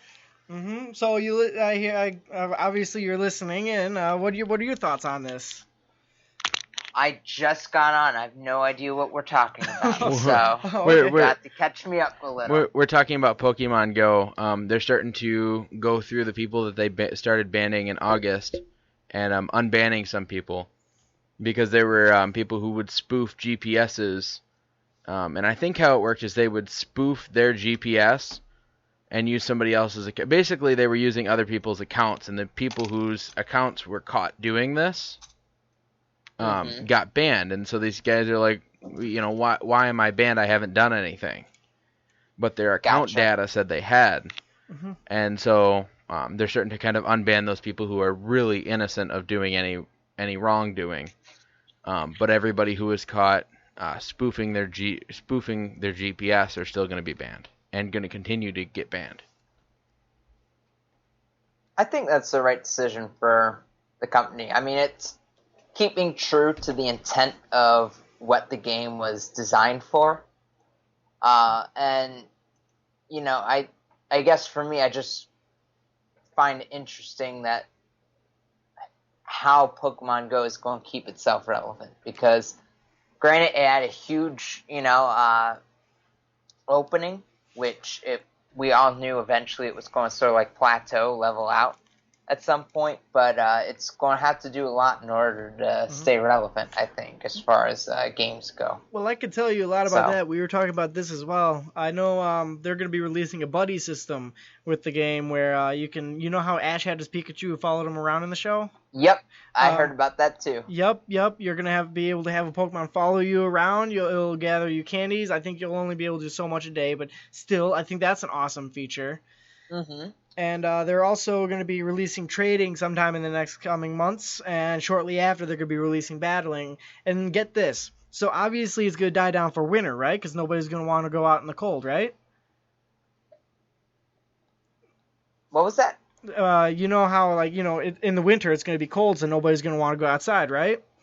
Yeah. Well, as soon as spring rolls out, right around June-ish area, they're going to be releasing Generation 2 Pokemon. So basically that's going to reinvigorate the brand. People are going to get back on board to catch even more new Pokemon. Okay, yeah, that makes sense. Mm-hmm. I'm excited for that. Yep, so they're going to be keeping some small updates through the winter to help kind of keep some people interested. And then as soon as the summer hits, they're going to start rolling it out big again. So either way, I think that's going to be really cool. Yeah, Matthew, one thing we were also talking about is the fact that they're coming out with that new thing. What's it called? The wristband? Yeah, the Pokemon Go Plus wristband. Yep. So they're going to be coming out with that, and sometime soon, hopefully. we were just talking about the fact that I brought up the point that I have a smartwatch, and I wear my U of M wristband on one side, and my smartwatch on the other. I'm not going to have any more room. So how cool would it be if they came out with like an app that you could download on your phone for your smartwatch, so you could, like, your movement could still be tracked using your watch, but you know what I mean? It would basically be Yeah. an app version of Pokemon Go Plus. Pretty much. I think that would be kind of cool. Because you've got people who have spent, hundreds of dollars on these smartwatches, and, it'll be kind of sucky if they've got to pay, another $40, $50 for another wristband to wear somewhere else to count the steps for that, too. But we'll have to see how the wristband actually works. I mean, it may be something where you can just put in your pocket as well. Because I think the reason that they don't want to do like an app version is because money. if you had the app version, you could just put it on your phone too, but it's going to drain your battery so much because it's counting those steps and everything. But the watch would be the one that would be counting the steps. So it'd be a smartwatch app. Yeah, it would be a smartwatch app, but essentially, with most smartwatch apps, you have to download it to your phone, and it's not running. It just basically, that's how it gets the software onto your smartwatch. Yeah. Well, that would be smart. I think that would be cool. You know what, though? I think if they're going to do that, they're probably going to wait to do it. That Yeah, way they'd probably, because what they seem to they- do is they seem to release, a feature or two on an update, wait a little while for, They this drip whole... feed. Yeah. They drip feed us. They're going to release Pokemon Go Plus, have people buy into that, and then later on, probably give it a couple months, maybe next summer or whatever, they'll probably release this app. It's like, all right, guys, you don't need this wristband that you paid $30 or $50 for. You can, if you have a smartwatch, then you can go ahead and download this app and you can have that. But I don't know. We'll see. I mean, they keep rolling out all kinds of new ideas. This buddy system was a total surprise to me. I'm excited to see how it works. I mean, who's to say they won't release a side app for the smartwatches? All I know is if I get a Pikachu, he's going to never go in a Pokeball. He's going to sit by my side all the time. It's gonna be me with Growlithe, man. How How about you, Matt? You got a favorite Pokemon that you're gonna have by your side? Well, I already got my Pikachu, Aaron, so... You suck, got him a Matthew. few weeks ago. I know. No, there's still a lot I have to find, though, so... but campuses are a really good place. There's a lot I find around. So. Oh yeah. Good. Well, if you find another Pikachu, save him for me, and when the trading feature comes out, you can trade him. I just I'll caught. work on it. He's Okay. pretty elusive, even still. So. Yeah. Thank you. Yeah, I just caught my first Growlithe up at Oakland University about a couple nights ago. But I was super excited about that because Growlithe is like literally like even like with all like the other 6 generations of Pokemon, about to be 7. Growlithe is still Arcanine really, but he's even though he's Gen 1, he's still my favorite Pokemon. So I'm excited to see what they do with what they're gonna do with Pokemon Go. Yeah, for sure. So, you just about ready to move on to this next topic, Aaron? I am ready to move on, and I think this is something that even Matthew could get really excited for. Matt, you're gonna love this. I think you are. All right. So, in honor or to remember, Gene Wilder, there is going to be a re-release of Young Frankenstein for one night in select theaters around the U.S. So I think this is pretty cool because Young Frankenstein, we talked about this a little bit. I think it was the last episode when we were we did our little Gene Wilder tribute and all that. So I think this is kind of cool. What do you think, Matthew? I think that's really cool. I know I heard about that. I also heard about I think Charlie and the Chocolate Factory they were doing. Yeah, I'm sure they're doing that for sure because Charlie and Charlie and the Chocolate Factory was like the #1 Gene Wilder movie. Yeah. Anyway, but on top of this re-release, they're also going to have an opening with Mel Brooks, who was the director of Young Frankenstein. So they're going to have a whole bunch of cool features and stuff with this one showing. But it's only for one night, maybe only a couple showings on, I think it's October 3rd? October 5th, I think. Okay, October 5th. I'm going to have to check that on my calendar. But it's only going to be in it's going to be in a little over 500 theaters. And it will only be for that one night.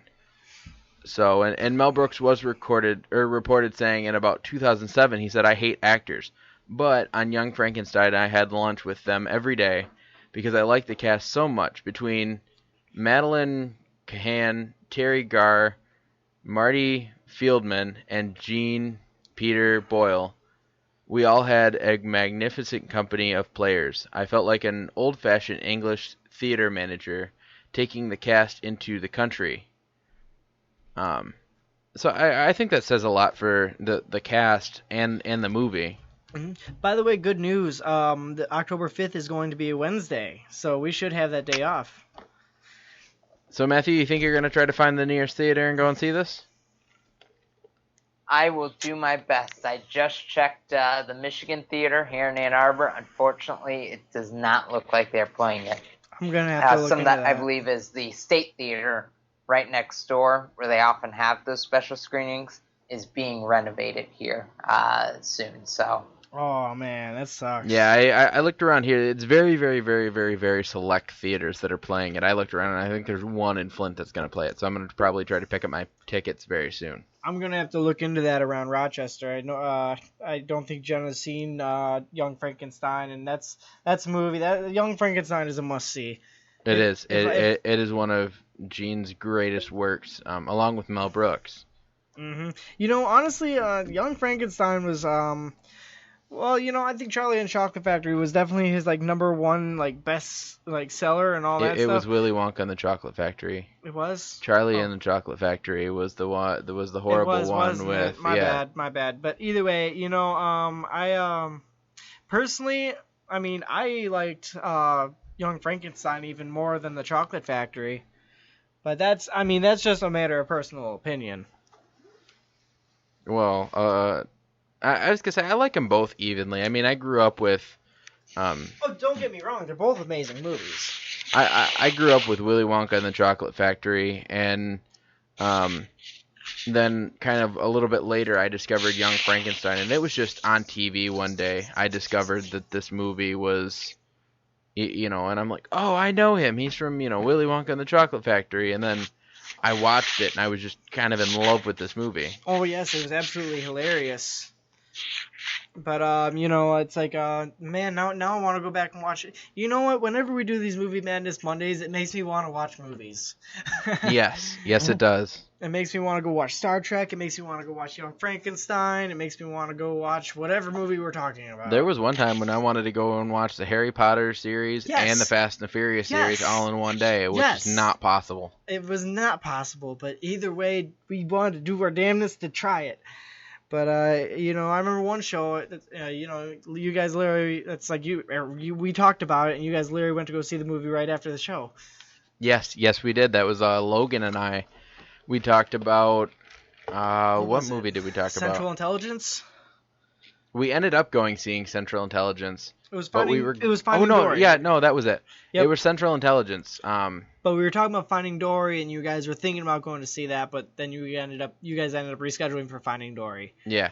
No, we went and saw Central Intelligence that day. I'm trying to think. There was a movie that we wanted to go and see. Or that we were gonna go and see Now You See Me Too, and by the time we got there, it was too late. So we ended up seeing Central Intelligence, which is a great movie, by the way. Yeah, I wanted to see Now You See Me Too, but that's long out of theaters now. That's when we rent it and see it at home in my home theater. Yeah, there is that opportunity. We'll have to think about that. But yeah, either way though, you know, I think it's cool that they're bringing back his movies. You know, I really like it when they bring back movies like that. Like I remember okay, actually no, it was what was it? Oh, I forgot which movie it was. I don't know, brain fart. Anyway, no, I think this is cool, especially, you know, the tribute from Mel Brooks in the beginning, and I heard something about a tour of the studio and stuff like that, so it's obviously not going to be just the movie.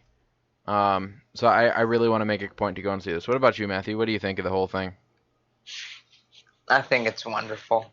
So definitely. Gene Wilder was just...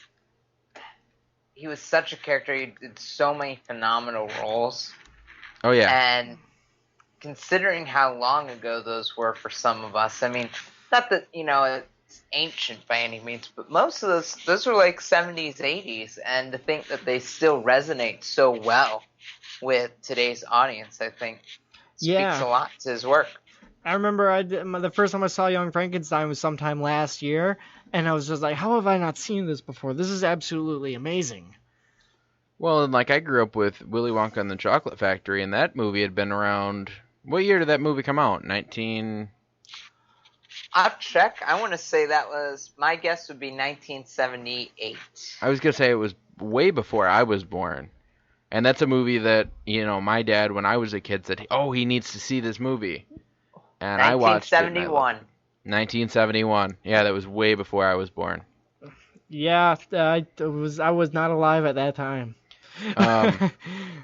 Matthew, in the last week's episode, one thing that we talked about is how there were certain parts of the Willy Wonka and the Chocolate Factory that were not scripted. Like when they went into the tunnel with all that, like with him singing, they knew the words to his song, but they didn't know what actually was going to be going on. They didn't know about the tunnel or the red lights or the red lights or any of that. There's no earthly way we could possibly know what's going to happen next. So the screams and everything that you heard were real screams, and I think that's a tool that's utilized very well in that movie. I have to watch it again now. I'm gonna have to go back and see it again. Wasn't Willy Wonka and the Chocolate Factory one of the first movies that actually implemented color? I feel like it was. No, was it? No. It was made in 1971. Color was introduced. I know for sure you had color in 60s, but you could go back even further. It was just more expensive to do. And sometimes color was added into the film afterwards. So it wasn't shot in color, but it was added later. But even like Wizard of Oz, I mean, I think that was like 1930s that came out. Oh my god, Wizard of Oz was in the 1930s? Yeah. Oh my god, I thought... Well, and then you look, because there was the part in the beginning was in black and white, and then when you get to 1939. Oz, I thought Wizard of Oz was a good deal later than that. Yeah. No, it's anyway, and Anyway, I thought that was a good tool utilized, and I talked about how in the show that I watched, MASH, they did kind of that same thing. Yeah, they didn't know that this character was going to die off. They knew he was leaving the show, and they portrayed it like he was actually leaving. But then they're like, wait a minute, there's one more line we've got to do. And they kind of sent one of the actors into a room for this scene. They gave him the last line on a card because it wasn't in the original script. They knew that they were going to do this from the beginning, but no actor knew. They just handed it to the one actor that was going to read it. They all got, in character and into the room, and he just walked in and read it. And so the emotion that scene carried was real emotion. Mm-hmm. Now, I don't remember, because I didn't watch MASH, but, did the guy who played the commander or the sergeant? It was a commander. Yeah, the commander.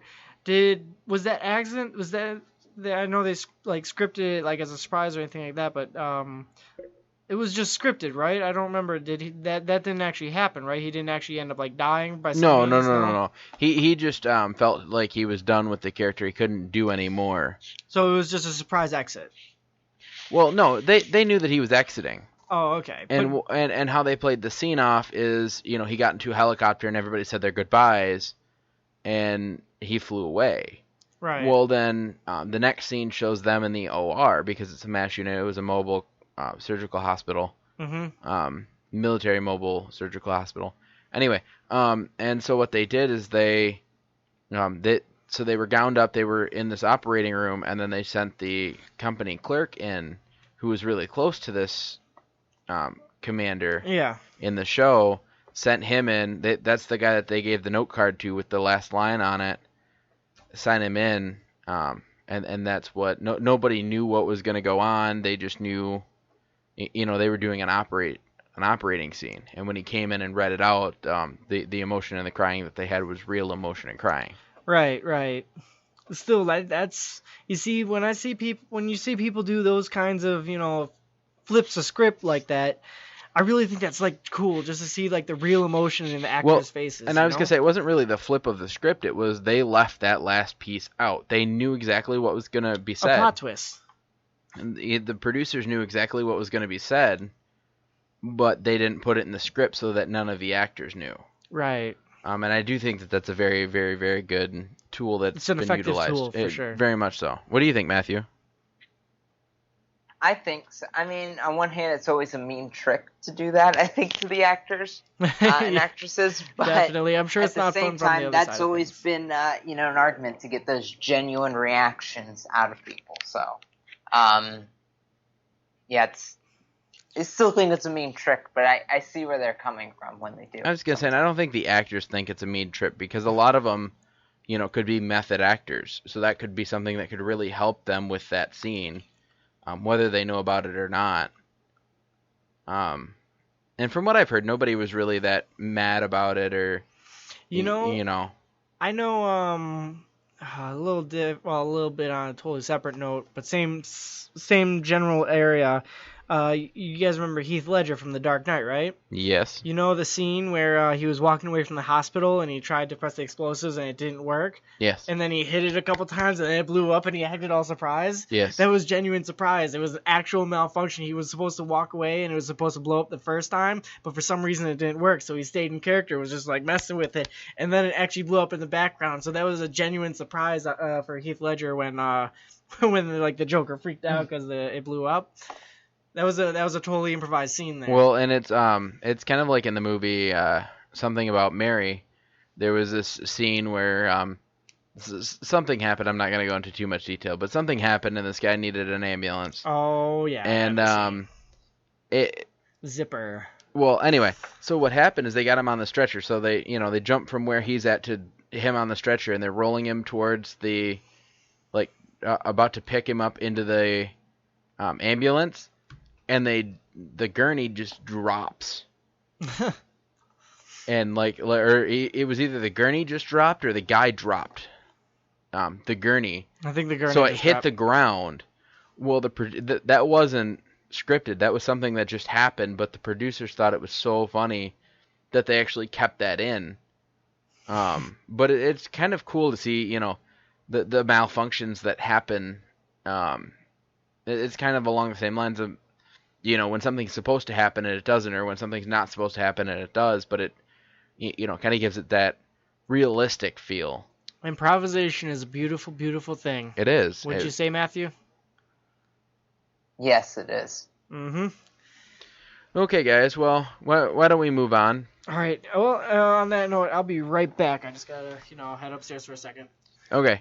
Anyway, so one of the things is, or our next story is, about the Survivor cast, and we all know that the Survivor cast, they've had to, they've had storms and stuff, and people have gotten hurt, and they've had to medevac some people and stuff like that. Well, actually, this time they were actually evacuated off the island. And it was like the second day of shooting. They were there was a cyclone, and it was so powerful that they got evacuated off the island for, it didn't say for how long. But like I said, this isn't their first run-in with nature, but for them to actually evacuate, it must have taken a lot. So, but it was Tropical Cyclone Zena, which hit on April 6th, which was, like I said, their second day of the game, so the second day of shooting. And the host, I guess, was quoted teasing, "Weather does not play a part in the show, and you will see the part it plays." And it's a first, and it was scary. So apparently, for all you Survivor watchers out there, you're gonna have a big surprise and see what it's like when, people actually have to survive a storm. So I think that's kind of, that's a first. That show's been on for what, 32 seasons? Survivor's been on for a while. Definitely. So, what do you think, Matthew? I've never really watched Survivor, but I imagine, considering, because it's reality TV, right? Yeah. Probably wasn't that much. Well, it's a game show, technically. Yeah, but I don't imagine it being a whole lot as far as, set and everything, having to move people off the island. I'm sure it caught them off guard. Obviously they weren't expecting. I was going to say, but you've also got disruption. You've got to take into account all the, because there's going to be tents and stuff like that for all the technical equipment they need for filming. So they would have to get all that stuff off the island too. Mm-hmm. Yeah, so there may not be that much of a set, but the technical aspect of it would be a lot to take that stuff off the island. Yeah, I'm reading through this right now, and that's one heck of a crazy situation. Here it is, you're a show. It's about surviving. And you get hit by a major cyclone. It's actually kind of funny because Survivor's I don't know if I can consider it actually surviving in the wilderness. There is this one show where it's literally you sign up for the show. If you get picked to be on this show, there's literally a list of stuff you get to pick. You only get so many items. You get to pick what items you have off this giant list. Mm-hmm. That's all you can have with you, and they literally drop you in the middle of nowhere. You have to make your own shelter. You have to make your own, food and water, and you literally have to survive you have to be the longest one surviving. Now define surviving, because obviously they're not to the death.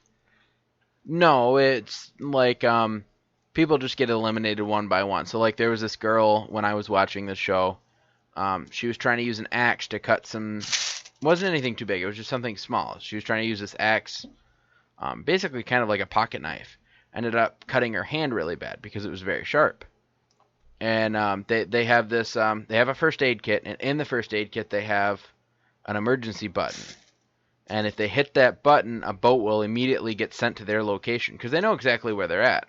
And if you end up having to call the boat, then what? That's immediately you're done. Yep. If you call the boat for anything, you're done. Or you can opt out. You can just say I'm done. But basically, if you hit that button, you're forfeiting and you're done. Right. Well, obviously there'd have to be some kind of setup like that. But I feel like that's more of a survival situation than the show Survivor. And like Matthew said, like I haven't seen it either. I used to watch it when I was younger. I've never actually seen a single episode of Survivor. But I don't remember what it. But I know they vote people off and all, stuff like that. And I'm like, okay, well, this is more of a reality TV show than it is anything else. Right. So it's kind of funny the fact, that there was the cyclone and they had to. But it kind of makes me curious what this other show would do, because they only pick people up if it's serious. Right. So it kind of makes me wonder, well, would they pick the people up in that instance, or would they just make them survive it themselves? That's actually kind of scary to think about. But I mean, some of the situations that these people they literally have to figure out shelter, but they only get so many things on their list. So that's all they get. So it I don't know. Yeah, this was just something that but that reminds me of a thing I was hearing. It was just a short video I saw about. I'm not sure if it dissipated or not, but I was hearing about these 2 hurricanes out on the ocean heading towards Hawaii, and basically if they hit, it would literally be one hurricane after another, a smaller hurricane and then a bigger hurricane, and literally within like 2 days. And you know what? I think it must have dissipated, because if I recall, it was supposed to be like earlier, like on in this month. Right. So I'm thinking we're not hearing a lot of disaster stories about Hawaii, so I think everything ended up being okay. But it was like, whoa, it would have been like the first time in history something like that happened. And it was actually like, oh man, good thing I don't know anyone in Hawaii. Anyway, so let's kind of move on, because we're running out of time. And I think this might be our last story. So, I know that both of you have heard about the Jumanji sequel that they're coming out with that stars Dwayne "The Rock" Johnson. Yeah. Yep. A little bit. Only a little bit. But this story actually kind of gets me a little bit excited for it, because before I'm like, oh, well, it's gonna, they're gonna try to recreate the first one, and it's gonna be really bad, and but this actually kind of gives me a little bit of hope for this movie, because he released a sketch. The Rock released like some cover art of basically what his character was kind of supposed to look like, and it had kind of like an Indiana Jones body with like his face on it. And he joked about, how, like, the flaws in the picture and stuff like that. But they did say, The Rock did say, the love and the respect that I have, where'd it go? Not much is known about the film yet, but Johnson has already assured the fans that he will work hard to honor the memory of Robin Williams, who starred in the original. And then he said, the love and the respect that I have for this man is boundless. Johnson wrote in a touching Instagram post back in May. You have my word and my honor. I will honor his name, and the character of Alan Parrish will stand alone and be forever immortalized in the world of Jumanji in the earnest and cool way. I have an idea of what to do, and I think his family will be proud. So I think that's kind of cool that the Rock is, he may be taking on this character, but he's trying to do it in a way that will kind of honor Robin Williams, who played the original character. Right. Now, is this Jumanji? Is this supposed to be like a new sequel, or is this supposed to be a remake? It's supposed to be a sequel. Okay, so it's going to be like, okay, well, this happened to him once, and I'm thinking it's going to say like something similar to that's going to happen again, or... So is Dwayne Johnson replacing Robin Williams as Alan, or is he going to be a different character? He's going to be Alan, I'm pretty sure. The article I'm reading here says his character is called Dr. Bravestone, or his nickname, The Smoldering Dr. Bravestone. So I'm already in love with this character. I think it looks great. Well, and it's funny. So you're looking at the cover art that I looked at earlier. Yep. And it doesn't it kind of look like an Indiana Jones with like a rock face on it? Yeah. And he made a joke, like, when he posted it on Instagram, he's like, I don't know what happened to my neck, but because it's got like this skinny little neck on his giant, massive head. You see what I'm talking about, Matt? Yeah. I'll post a picture for you guys once the show's done. But it did get me really excited for the movie as a whole. The fact that it's not a remake of Jumanji, it's a sequel. Yeah, And- that's good to know. And I'm glad that they're not putting him in as Alan either, because that would be a bit of a weird transition from Robin Williams to the massive Dwayne Johnson. Well, and then it also kind of that would kind of go under my pet peeve of changing actors.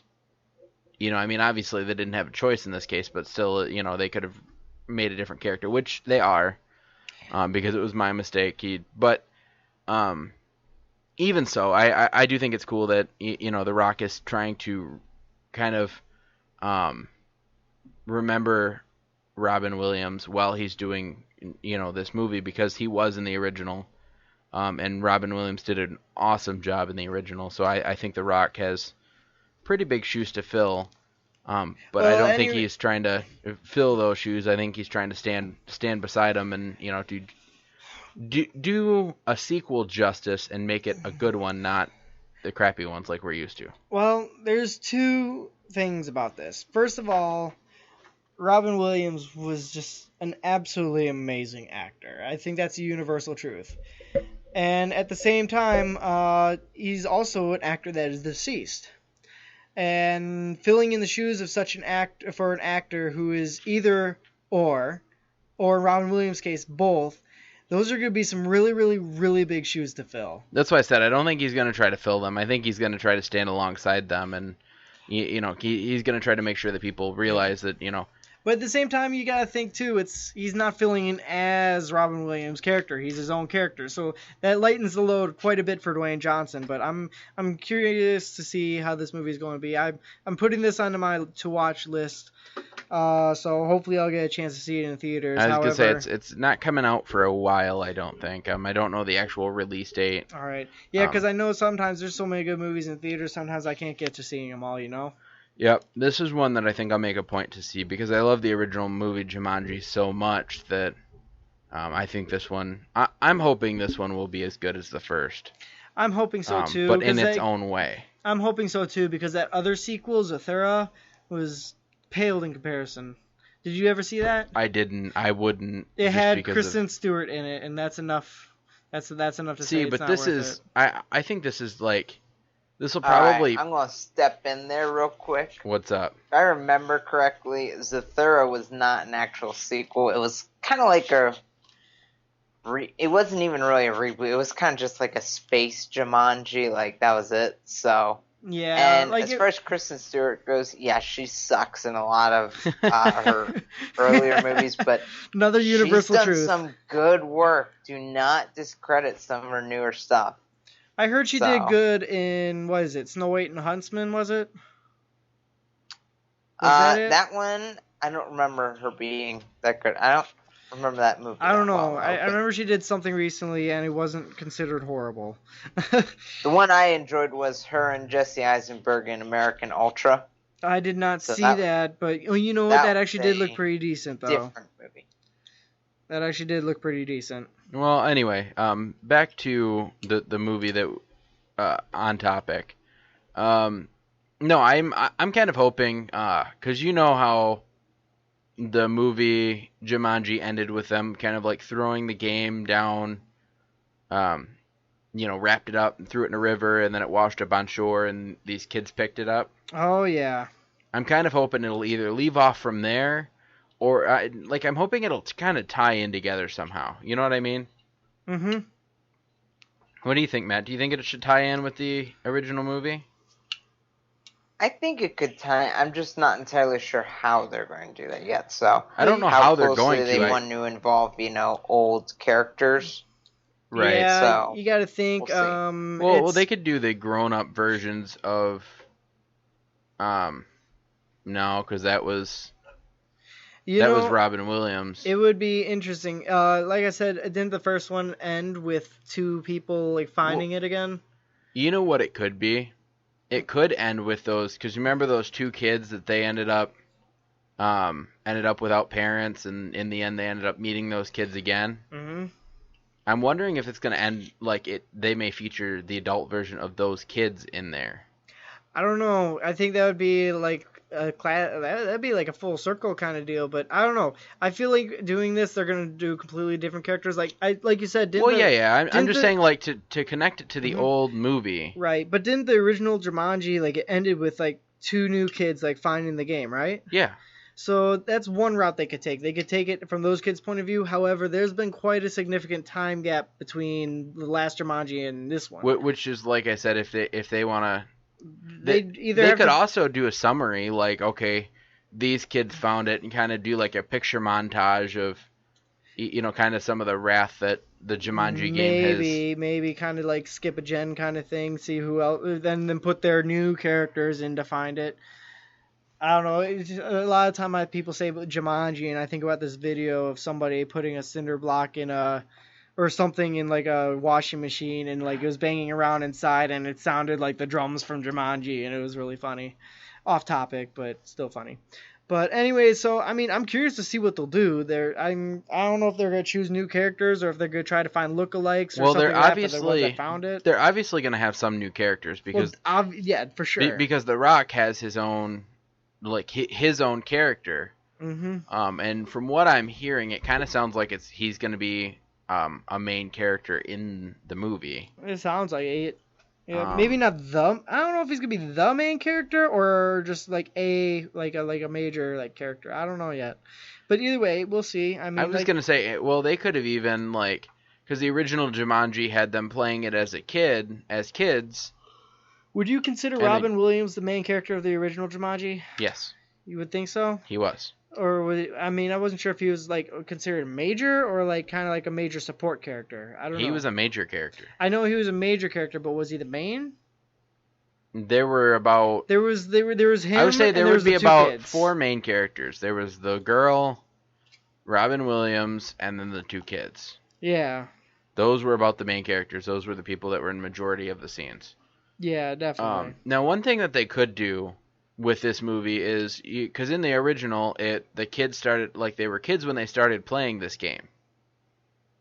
And then it kind of, it sucked Robin Williams' character into the game, and then released him several years later when somebody else started playing it. What if they, that doesn't happen? What if they just started playing it? You know what I mean? Right. Basically, take out that time feature. I would love to see the effects of Jumanji in our current world. That would be awesome. But I'm just saying, I'm trying to figure out how they could make this different enough for it to be good, and not kind of fall short. Yeah, kind of, or feel too much like a remake. I don't know. What do you think, Matt? I think in many ways it's going to have to be a remake. The game's going to have to be played. I mean, that's kind of the whole point of Jumanji. Well, that's why now what would be interesting would be if somehow we got to see, I think that's what you were alluding to, inside the world of Jumanji, where Robin Williams' character was trapped. Now that would be interesting. That'd be a total twist. That would definitely flip the script a lot, but I think a lot of it's just going to rely on these characters and their relationships. Well, and I think, because before it had, all kids playing this game. What if it was adults that played this game? Yep. That would kind of flip it a little bit, too. What if it was just 6 or 8 drunk people that were playing the game on New Year's Eve or something? That'd just be too weird. That would be disastrous. This is supposed to be a kids movie, remember? Oh, yeah, that is true. One thing I do think, I do like your idea, Matthew, about seeing, the world inside the Jumanji game. What if The Rock's character is one of those? He is, somebody that's trapped inside the Jumanji game. That, that could kind of give the whole Indiana Jones look kind of reason. Mm-hmm. I'm going to have to see this, quote-unquote Indiana Jones cover. Yeah, I'm going to post all this on the Topic Talks Facebook page. I'll throw the picture up there just so you guys can see what it looks like. Because it's pretty good art, but there's something about it that's not right. But anyway, no, I really, this gave me a lot of hope for the movie. Because I was too afraid that it was just going to be a complete remake. You know what I mean? They were going to try to, pretty much do the same storyline. And I was scared because The Rock has been kind of on a roll. Get it, Rock? On a roll. Yeah, we got it. We got it. We got it. But he's been doing so well with all these, he's gotten all these hits. So I'd kind of see, I think it'd suck if it ended with, a flop like a Jumanji reboot or something like that. So I'm really excited to see that it is going kind of a, the concept I think will still be the same, that they're playing the game, but I think that it could be kind of cool to see what comes out of the game this time, because last time it was the hunter, you had rhinos and monkeys and plants and giant mosquitoes. So it's kind of cool, and I know The Rock did a great job in the movie Journey to the Mysterious Island. That was a really cool one, and he faced a lot of kind of weird creatures in that. So I could see this being a really good movie. Definitely. I'm looking forward to it. Did it say a general time span for it? I'm not sure. I don't know if there's a release date yet. Matthew, do you know? I don't believe. I can check here real quick, but I think they're still just in production. So yeah, it looks like 2017 is the. Yeah, I was gonna say the article said it was far off, but it didn't say how far off it was. All right. Well, either way, we'll see in good time, and when it does start coming out or showing up, or start putting out its trailers, I'll be sure to mark some time aside for it. Right. Well, the first thing I'm gonna mark time aside for is that Young Frankenstein movie that's coming out. I'm gonna go online and look up tickets. I hope I can find it. You know what? I'll let you know if it's around in theaters near me. Yeah, you and I can go and see it. And then maybe we can do that double date that we've been talking about. Right. With April and Jenna. We'll see. Either way, Young Frankenstein is October 5th, Wednesday, and Jumanji is yet to be determined. So we'll see where that goes. Yeah, I think that'll be kind of cool. Mm-hmm. Well, I think that's it for most of our topics. I know we had to cut a couple out. We'll try to fit those in next time. It depends. We keep trying to update the stories that we do. I do want to thank Matthew for calling into the show today. I know you've got a tight schedule. Yeah, no problem. Thanks for having me. It's never a problem. If you ever want to call in, just let me know. Yeah, it's good talking to you again. Will do. It's good to talk to you again. And Mark, once again, thank you for being on the show. Thanks for bringing me out here while my car's in the shop. It was no problem. And thank you for all of you. I don't think I would have made it 30 episodes. I mean, it's been the guests that I've had on here and the co-host, especially you, Matthew, and Mark. But a lot of the people, I'm getting a lot of views on these episodes, and it makes it worth it. If I was sitting here getting no views, I probably would have shut this thing down 10 episodes ago. But our viewage, or our numbers of views are growing, and so I want to thank all you guys out there for that. And I am going to offer the same thing that I offered earlier today. If you guys want to be on next week's episode, shoot me a message. The first message I receive will be able to come on the show, whether you're only able to call in or whether you actually want to come into the studio and hang out with us. So the first Facebook message I receive on the Topic Talks Facebook page will get that seat. And I think that's something cool that we might start doing. But I'm just happy we made it 30 episodes. So I want to thank both of you, Matthew and Mark, for being on the show and helping me support this thing. Again, thanks for having us. No problem. I love it. And I think that's pretty much it. Thank you, everybody, for the show. It's been a great 30 episodes, and I hope to be on for another 30. Mm-hmm. Everyone have a wonderful night. Matt, you want to say goodbye? Adios, all. See you next time. And I'm Aaron with Topic Talks. I'll see you next week.